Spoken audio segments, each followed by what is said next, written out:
Merry Christmas. Happy holidays. Oh my goodness. Good morning, everyone. It's Friday, December 22nd. Where'd the time go? Is anyone else like me? I feel like Christmas is in 3 days, and I'm like, oh, shoot, I better start shopping. And that's not normally me. Normally I'm like totally on top of it and everything's done and whatever, and I'm organized. And this year I'm kind of just running with the flow. And I'll be honest with you, it feels good. It feels far less stressful, whatever. Maybe I'll buy some Christmas presents after Christmas today this year, right? Good morning, everyone. Please give me a hello. Let me know that I'm coming through loud and clear.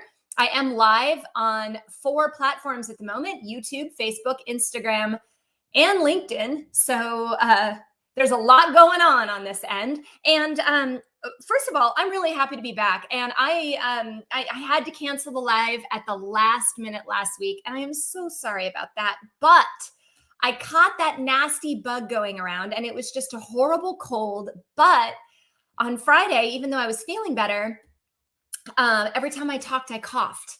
So I was like, okay, like, how do you host a live Q&A when you can't answer any questions? So I had to make an executive decision. I missed all of you. I was actually really looking forward to seeing you guys last week, because I had been in bed for a day or so and not feeling great. And I woke up Friday and I was like, oh my gosh, I feel like worlds better.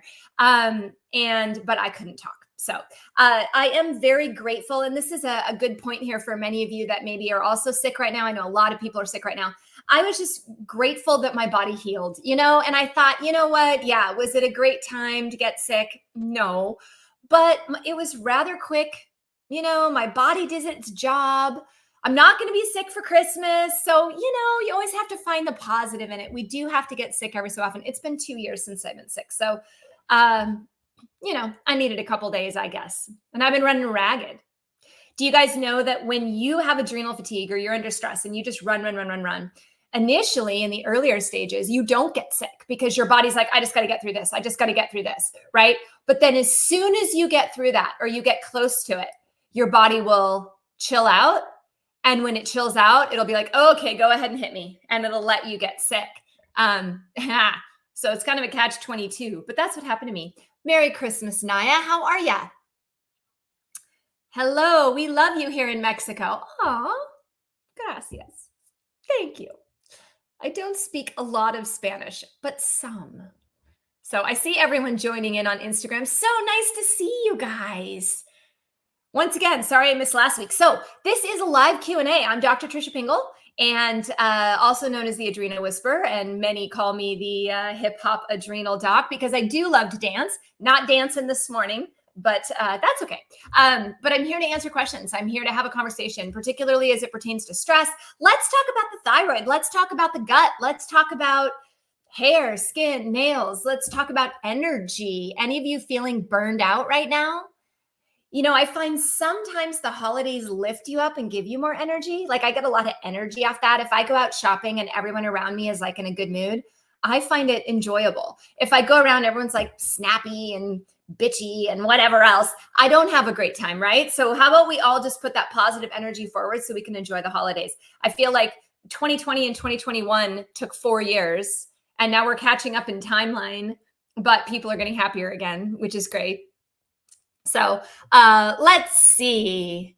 Oh, goodness. Thank Buddha you feel better. Yes, I'd suggest to consume superfood mushrooms. I was sick last year during winter because of stress overload. Yeah. So I actually take mushrooms regularly. So I really do think, honestly, guys, I was at a fever for 6 hours and then basically just a residual cough from postnasal drip. So it really wasn't bad, but that cough for like 2 days, it was like, no matter, every time I opened my mouth, I just started coughing. So I was like, oh, for gosh sake. So I was just quiet for 2 days and then emerged Saturday like, hey, I'm all right. I'm back. So I've been back since then with the occasional sneeze. But yeah, I actually take mushrooms every single day as part of my regimen, and I add them to my coffee and to my smoothies. I also take a lot of vitamin C and modified citrus pectin and things like that. So my body definitely knew what to do. It knew what to do. And I'm very grateful for it, right? So Doing great. Naya says, doing great here in Ohio. Looking forward to your live today. Thank you. Is it snow in there? So in Phoenix today, it is raining. It's raining all day. It's very odd. All of us are like, whoa, what's this? Like yesterday was blue, sunny, 70 degrees, just gorgeous. Like couldn't have been a more beautiful day yesterday. And this morning it's raining. So I'm not seeing, oh, there we go. Okay. Hi, Gabriella. How are you? How to use oregano oil. Okay, so we have a question here. Let's start with our first question and dive in. You guys ready? Let's do it. Okay. How to use oregano oil and how much or often if you have inflammation. I got ulcerative colitis and now a J pouch, thinking of treating pouchitis or other remedies and tips. So as far as the ulcerative colitis piece, it depends on the extent of that. So I would definitely check with your doctor on that. But let me speak just to oregano in general and the benefits of oregano. So I use oregano a lot. In fact, when I first was sick, I started pounding oregano, right? And it's one of my top remedies. And the reason being is that it's antimicrobial, viral, bacterial, fungal, right? So it'll hit anything and almost prevent the exasperation of whatever it is. It does great with sinusitis. It is not one that should be taken all the time. It is not an herb that you take every single day for the rest of your life. It's one you take in batches, right? So typically what I say is if you've been around a lot of people that are sick, typically I tell people to start taking oregano maybe once a day. If you start to notice any symptoms, you can go up to 3 times a day. Now, by saying that, that is a general recommendation. And I want to be clear that you need to speak with your doctor. There are people who are allergic to oregano. There are people who should not have oregano, and this does not apply to pediatrics, okay? This is adults only. But it can work fantastic for that. Now, I have had a couple patients be like, wow, Dr. Pingel, how the heck do I eat this? It's so strong. Well, there's capsules, guys. You can get oil of oregano in a capsule. I also want to be clear that oil of oregano is different than essential oil of oregano or essential oregano oil. Okay. So when you, I actually have an article on oregano at drpingel.com, and it breaks down the different types of oregano. Okay. So when I'm saying take oil of oregano, I'm literally meaning oil of oregano. One of my favorite brands, and I'm not affiliated, I get no money from it, is Gaia. There are a lot of other ones as well. Now, when I was sick, I went to the juice shop and I bought a little wellness shot, and it had ginger and oregano and cayenne and lemon, I think. And man, like it was all I could do to get it down. It is very potent. I smelled like a pizza, so be aware of that. But oregano in general, when it comes to the IBD disorders as well, when it comes to gut health, can also be very helpful, particularly if you have overgrowths. So there are tests out there, one called, I use one by Mosaic Diagnostics. That's the name of the lab, Mosaic. And they do a comprehensive stool analysis ×2. So you collect your stool for 2 days, send it in. And what's cool is they look at what's overgrowing and what's undergrowing. And then they will try to kill it with natural agents. So let's say you have an overgrowth of candida, they'll actually put oregano on it and see if it kills it. Or if you have an overgrowth of staph or strep, and see if it kills it. So oregano is one of the ones that they culture and sensitivity, which is fantastic. So you can actually get a lot of information about whether oregano is going to be beneficial for you in those type of irritable bowel diseases as well. But I always recommend doing those tests because you never know with those. Sometimes it's a different overgrowth. Or you're taking something and it doesn't work, right? Which is not what we want, right? I hope that helps, hun. Welcome to all of you that's joined. Nice to see you. Oh, allergic to oregano. Do you mean the oil one? Because I can eat the herb. Right.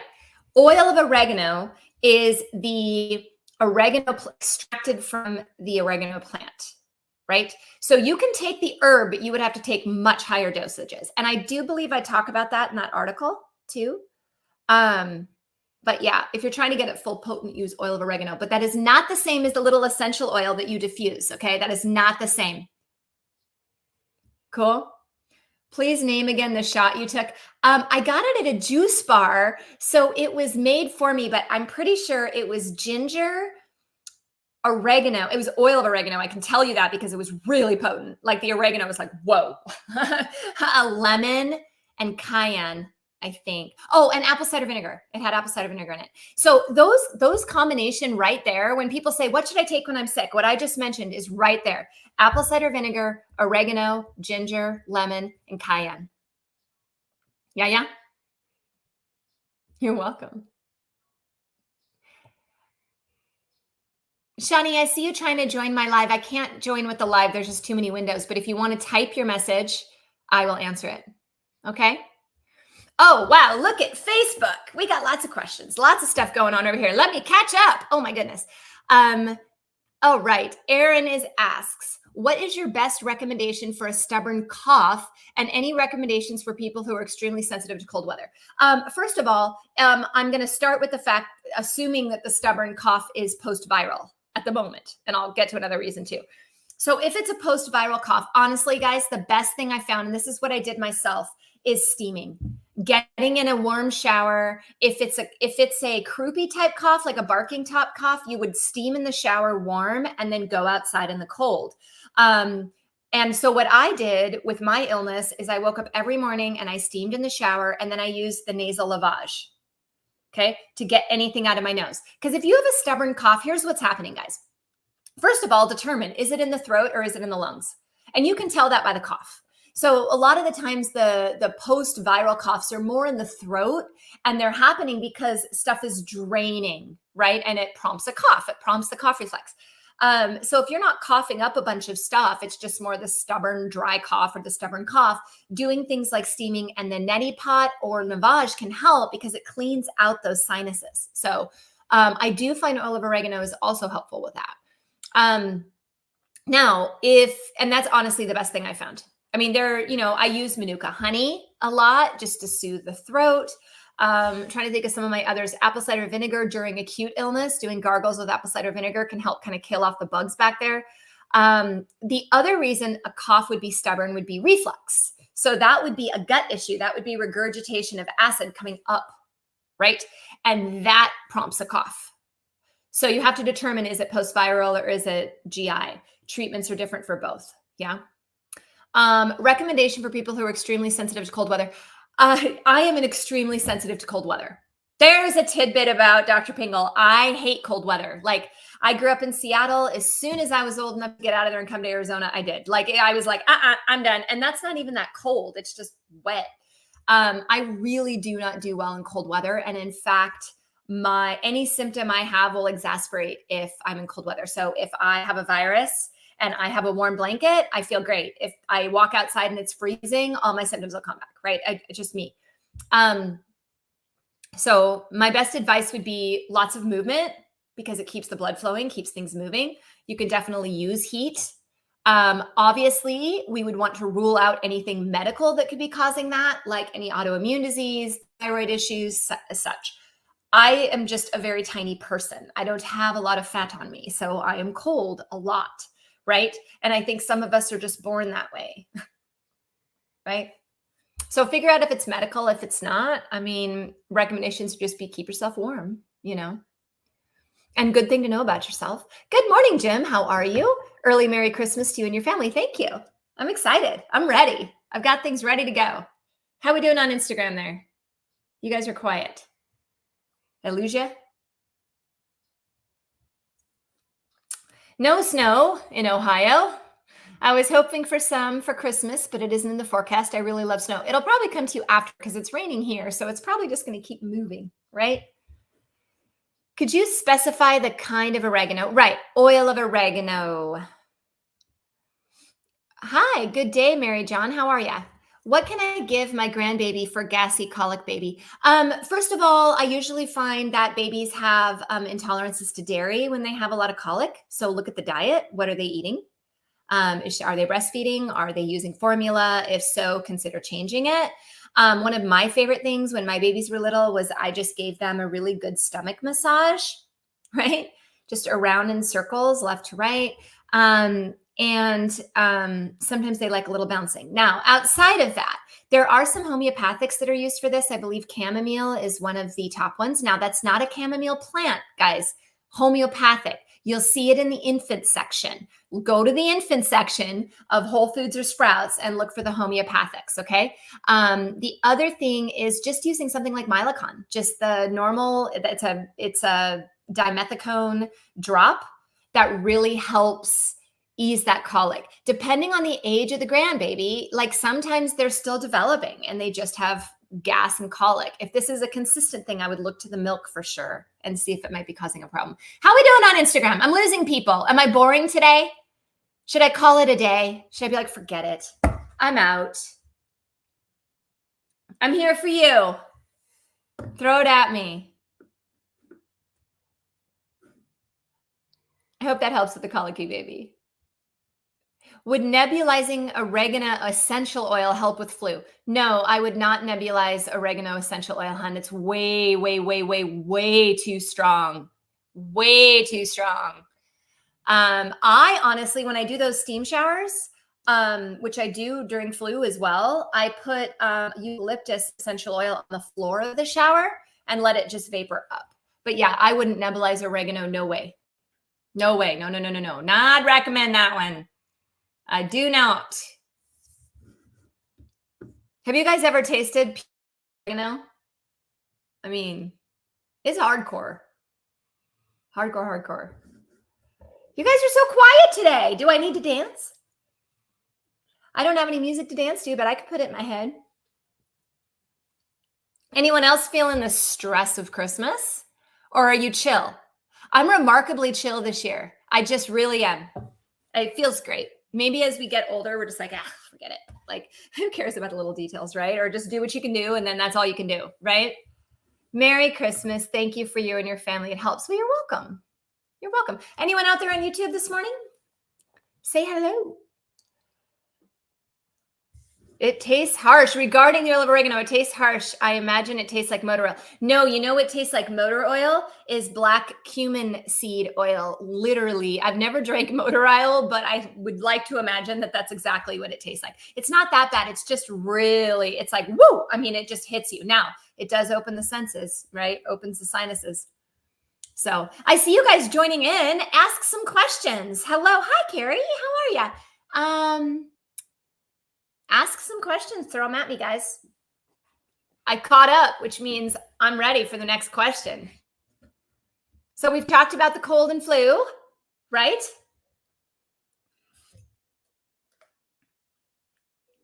Remedies for that. I do have an article on that too that has a bunch of remedies. But here's the thing. If your immune system is primed and you're healthy and you're not under a ton of stress, your body actually knows what to do. It's really about facilitating the remover of it. In fact, it was funny. I was talking to my nurse. I got an IV while I was sick. And I started blowing my nose. Like as soon as the IV went in, I started blowing my nose. And I was like, oh, thank goodness. And she looks at me and she goes, I haven't had anyone ever thank goodness for a runny nose. And I was like, it's coming out. Like, that's what I want. I want it to come out, right? Because that's what our body's meant to do. When the immune system kicks in, we build up all this mucus and then we expel it. That's what it's supposed to do. So I knew my body was responding in a favorable way. I knew my immune system was kicking in because the minute she started putting those nutrients in and the glutathione, all of a sudden my body was like, oh, okay, I know what to do. I gotcha. Like, let's get this junk out, right? Right? Thoughts on flu vaccine as far as what? Specify a bit more. Be happy to answer that question. Okay, question from Naya in the meantime. I'll come back to the flu. Let me know if you have any specific questions because I could go on about that for a while. Let's see. Naya says, could a cold or getting over a cold cause your bilirubin to be high? Okay, so let's start with this. What is bilirubin? Bilirubin is a pigment. It's considered a liver test, but it's a pigment that can cause you to yellow, right? So when you see babies that are born that are a bit yellow, typically you take them into UV light to get their bilirubin down. There are some conditions that have higher bilirubin. I would say that any virus or illness can always change your metabolic readings. Now, do I directly see bilirubin impacted from viruses regularly? No, I really don't. I have seen other liver enzymes go up, like ALT and AST. I've seen inflammatory markers go up, obviously changes in the blood count. Bilirubin is one that's rare. Now, if you were sick, your bilirubin goes up, you're not sick anymore 3 months later, and you recheck it and it goes back down, I wouldn't spend a lot of time worrying about it either, right? Make sense? Okay. I'm not sure what you mean. Okay, I'll answer the flu vaccine question. I'm not really sure what part you want to know. Here's the way how I feel about vaccines in general, and actually any medical in general. I support the patient. So for me, it's important for you to look at both sides of the equation, and then making a decision based on your health and your situation, whether or not you want to move forward with something. It's not up to me to tell someone to get the flu vaccine. If you ask me if I get the flu vaccine, no, I do not. Doesn't make sense for me. Doesn't make sense for me personally because one, I can fight the flu. My body's kick-ass. Like it can do it. And I have longer immunity from getting it naturally than from the vaccine. Number two, some of the things to think about with the flu vaccine specifically is it's seasonal and they're predicting what the strain's going to be. I know just from last week, 3 people who got the flu and all of them had the flu vaccine. So, because it was a different strain than what they were inoculated with, right? So I guess the question is, would you be hospitalized if you got the flu? And I think that's a really important question. I wouldn't give a different answer, but there might be a different conversation between somebody who's 85 with diabetes and cardiovascular disease, from somebody who's 25 and works out and is healthy and has a healthy immune system, right? So it's a different body. You have to look at the body and you have to make a decision. The odds are, if you're a healthy person in general, you will do fine with the flu and you will catch it probably every 5 to 10 years. It's been a while since I've had the flu, like a very long time. So I know I'm due. And when I was sick last week, I thought, did I get the flu? I really don't think I did. It wasn't enough to be warranting the flu, but I feel the same way about any of the viral vaccines, right? I mean, it really comes down to risk versus benefit. What is the risk you're going to get it? What's the risk to your health if you're going to get it? What's the benefit if you get it or you don't get it? The benefit to me is if I get the flu, I will have a longer immunity to that strain of the flu and maybe some variations of that flu than if I got the shot, right? And my body can fight it and I'm okay taking a day or, a week off, right? So yeah. If you have more specifics on that, like throw them out at me because, there's so many different aspects of that, but happy to chat about it. Totally happy to chat about it. I don't personally like to put anything in my body unless there's a really darn good reason to do so outside of just natural stuff. So I don't like all the additives in any of the vaccines really. So many of them I choose not to get. That's my personal choice. You do you, right? As long as someone's educated, knows both sides, makes a decision based on their health and you're confident in it. I have a lot of moms ask me that. Should I get my kid the flu vaccine? Should I do this? And I'm like, look, the bottom line is this really is a personal decision. If your child gets the flu, are you going to beat yourself up because you didn't get the flu vaccine? Or are you going to be okay? This isn't, you really have to make a decision based on how you believe, and you have to hold in your convictions and not worry about what other people think. Who cares? It's your health. Okay. Hi, sister. Hi. If have buzzing in ear. Okay, I'm going to guess you mean you have buzzing in your ear. So if you have buzzing in your ear, a couple different things. Is it neurological? So is it a damaged nerve? Is it that you're blocked with wax? Is it that you have a virus? So number one, why is it buzzing? Right? And then you can figure out what to do about it, right? So if there's nerve damage, it's a lot harder to repair. It does repair, it takes a lot of time. There's a lot of research on acupuncture for that. There's a lot of research on B vitamins for that. Now, if it's due to an illness, obviously when the illness cleans, the buzzing will go away. If it's due to earwax, you got to remove the earwax. So you got to look at why it's happening, hun. And then when you get to that, see if you can repair it. Sometimes the damage to the nerve is enough where it doesn't fully repair and it will always somewhat be there. Okay. What diagnosis for diabetic patients? Hi, Takir. I'm not sure what you mean, honey. What diagnosis for diabetic patients? I don't know. I'm not sure what you're asking. If you could clarify that, I'd be happy to answer. Back to the flu vaccine, Aaron talking about he doesn't get it due to reported injuries and the ingredients in the shots, and prefers natural options like oregano, zinc, vitamin C, olive leaf extract. I agree with you, Aaron. I think there's a lot of natural options out there, and it's not a necessity. But that's not my decision to make, and I don't judge other people's medical decisions. Everyone's medical decisions should be made by themselves, not by their doctor. Doctors are here to educate. We're here to talk about the pros and cons. Our job is not to tell you what to do. Our job is to tell you what you can do and the different options that are available, and be there as a sounding board for you to decide what resonates with you. That's my point, right? For me, I choose not to get it, but that's not, look, I'm not a judgmental person. Do what you do, right? I'm not going to knock you for doing it. You made a decision. Where I would knock people is doctors not giving an option otherwise. That's what gets me mad, to be honest, on any of the vaccine front. It has nothing to do with pro and con. It has to do with the fact that somebody will take a stand and say, absolutely never, ever, this is my belief and I'm going to put it on you and you will never get around me. It's really not our job to do that. It's our job to say, look, there's side effects to this, right? There's also natural options. There's also the factor of your health. There's also the factor of your beliefs. Let's have a conversation about all of this and let's figure out what's right for you. That's what I want to hear doctors saying. Yeah. Hi, Mike. How are you? Ever since we moved to Texas a year ago, if the wind changes directions, I get sick. I'm sure it's different types of allergies here. What is your recommendation for that? Antioxidants, Mike. Mushrooms are a great thing to take on a daily basis. I would also look at things like NAC, quercetin, CoQ10. I would definitely make sure you're getting a lot of vitamin C and zinc. Your diet needs to be clean, guys. If you have allergies, don't eat dairy, right? Clean your diet up.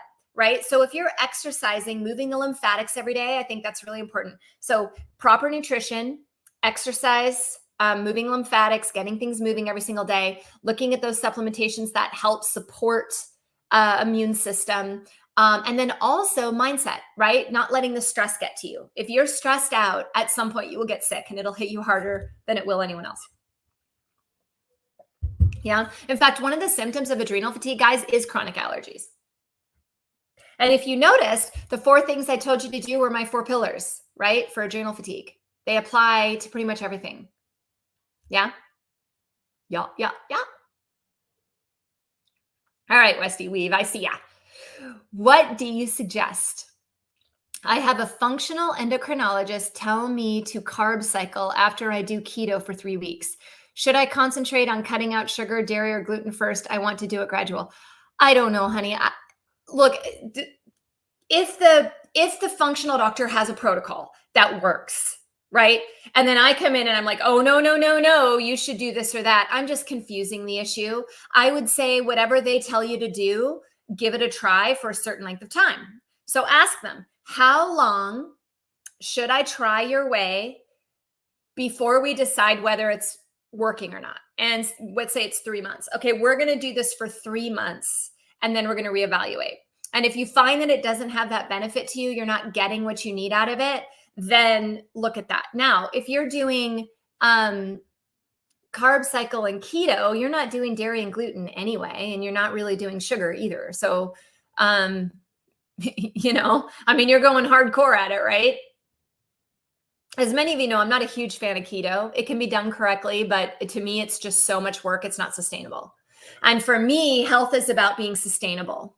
So yeah, you can do all sorts of stuff short term and get some great benefits, but can you keep it up for the rest of your life? That's one of the questions I always ask myself, especially when I talk to my patients. I say, okay, I want them to cut this out. Is that sustainable for the rest of your life?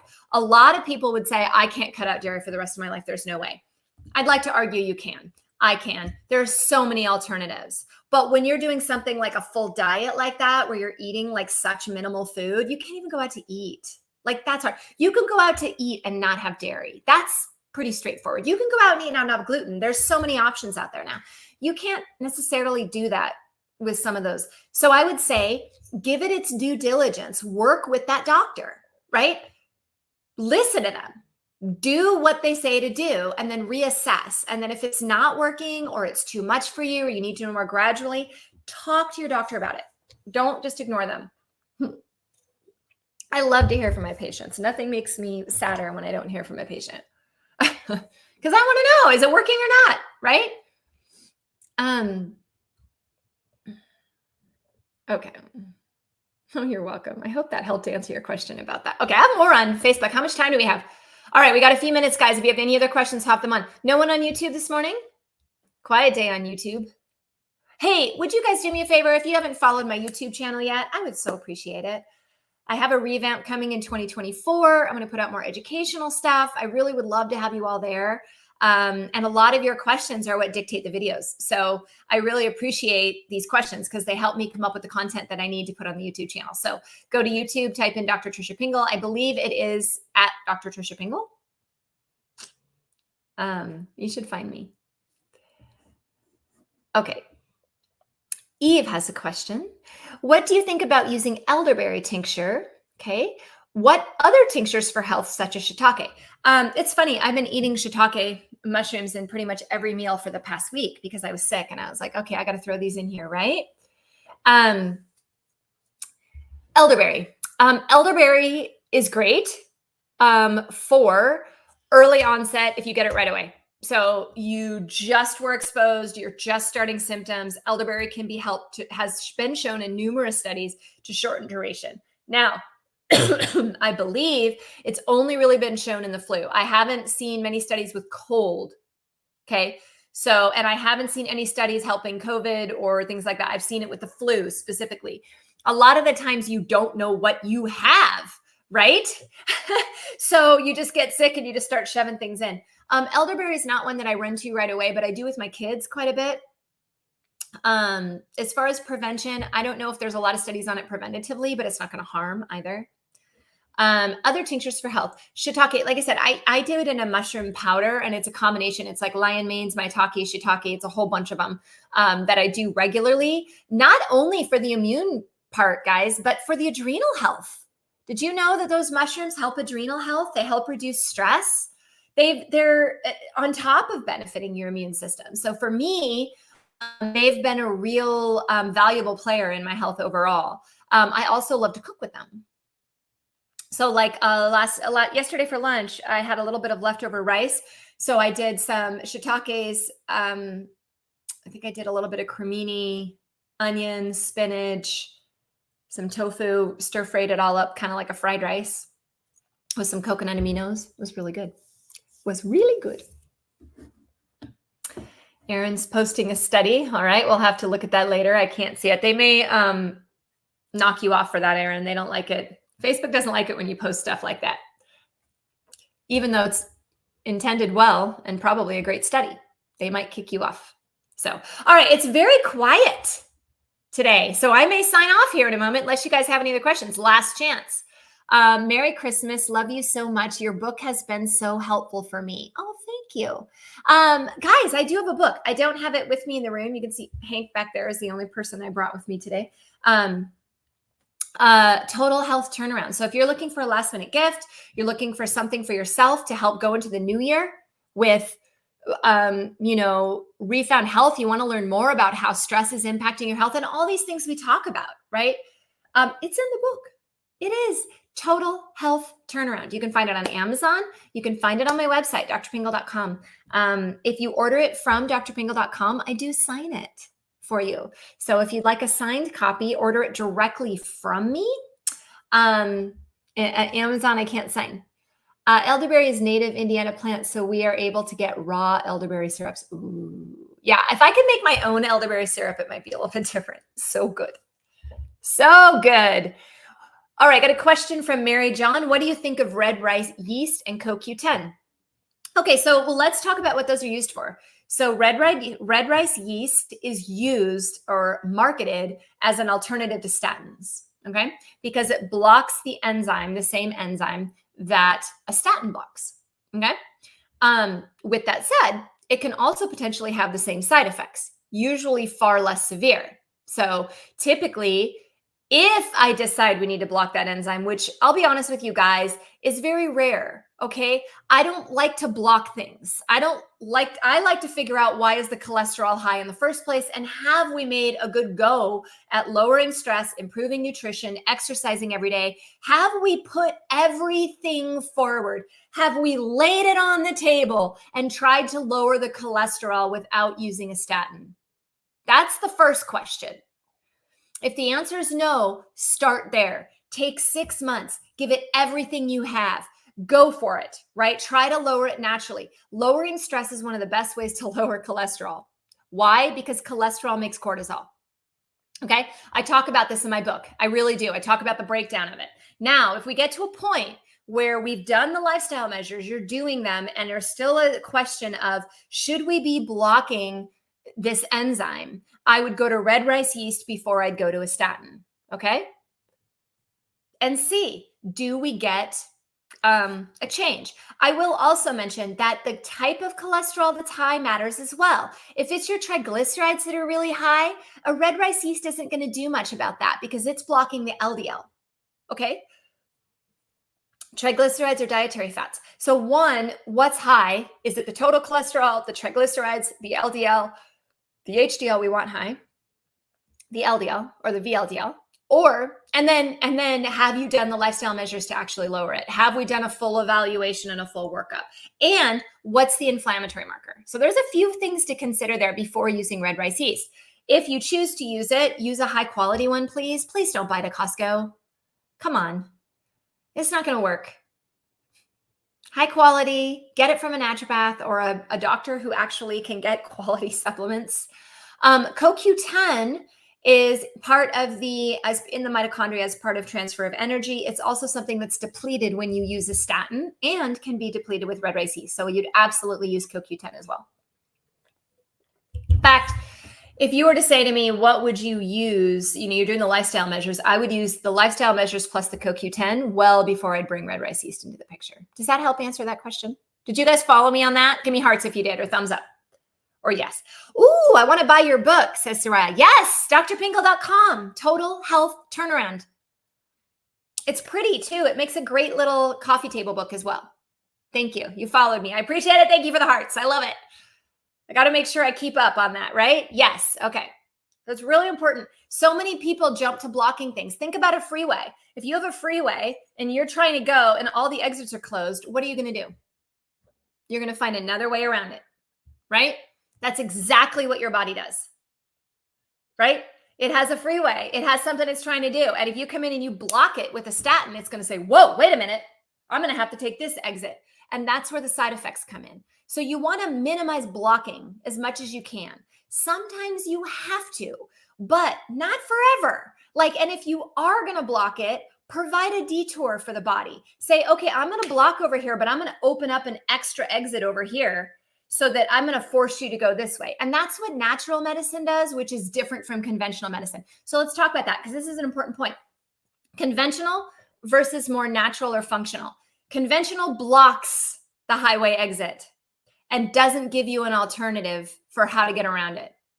Natural medicine, if we decide to block it, which very rarely do we want to, we also divert the traffic to where we want it to go. So ideally, we never have to block. We just divert. We open up another option for the body to say, oh, I know that way. That's a second route to get there. I'm going to take that route instead. That minimizes the side effects, minimizes the backup, minimizes the symptoms without having to block the highway. Does that make sense?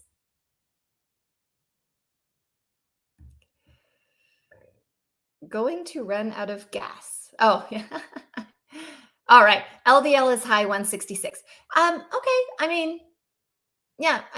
It's not that high, but once again, Mary John, looking at the whole overall picture matters. What are your cortisol levels? What are your thyroid levels? What's your blood sugar? What's your insulin? What's your hemoglobin A1C? What are your inflammatory markers? Hey guys, if you, after the fact on Facebook or Instagram, type labs in the comments, you can do this on any post of mine. Just type labs.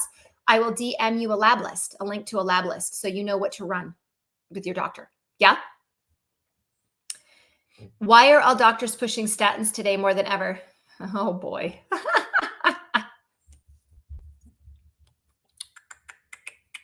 One, I think our cholesterol is crap because we don't do the lifestyle measures. I mean, a lot of people don't, right? A lot of people aren't willing to commit to themselves and their health, unfortunately, right? Now, the people I see, totally not those people, right? They're in. I mean, my clients are proactive, they're doing everything they can, so I don't really deal with that. But if I were to go sit as a fly on a wall in a general practitioner's office, I'm sure I would see people dismissing the diet and the lifestyle or not getting an opportunity to talk about it, right? Having enough time to really talk about what that means. So it's easier just to take a pill, right? I mean, we become a society of easy. What's easier? It's not easy sometimes to start to get healthy. Once you figure it out, it is easy, guys. It really is. And you feel better. So it's a lot easier to do. But that starting point is hard, right? How many people are waiting till after the holidays to start something? How many? How many of you are like, oh, yeah, I'm going to start the diet, but I'm going to wait till after the holidays? Oh, yeah, I'm going to start going to Pilates, but yeah, I'm going to start in January, after the holidays. How many people are guilty of that? Why? Why are you waiting? Why isn't it today? Why is it after the holidays? Think about that. For me, when I make a decision, I just do it. It's just me. That's my personality. I don't wait for anything. But all right. Hey, we've run out of time. You guys have been so great. Thank you for keeping it going. I almost had to end early there, but you guys are awesome. Oh, hey there from YouTube. I see some sort of waving hand over there. Nice to meet you. Anyway, this has been another episode of Dr. Pingel Live Q&A. I am here every Friday. I will be here next Friday, unless something unforeseen happens like last week. So sorry about that, guys. Hey, if this was helpful to you, do me a favor. Like it, share it, tag your friend. If you want a lab list, type lab below the feed. If you'd like to take my adrenal fatigue quiz, hit quiz. If you're looking for my book, like we talked about, drpingel.com, most of these questions that we talked about, cholesterol, cold and flu, oregano, I have articles on all this, and it talks about natural options. So go peruse around the website, have fun with the blog. There's recipes. If you're looking for something to make for Christmas, I've got stuff on there. So take a look, give me feedback, and show up every Friday. Happy to clarify, happy to provide more information, happy to be here for all of you. And have a wonderful holiday. Enjoy your family. Don't worry so much about little things. It'll be here tomorrow. Okay? Talk to you soon, guys. Take care.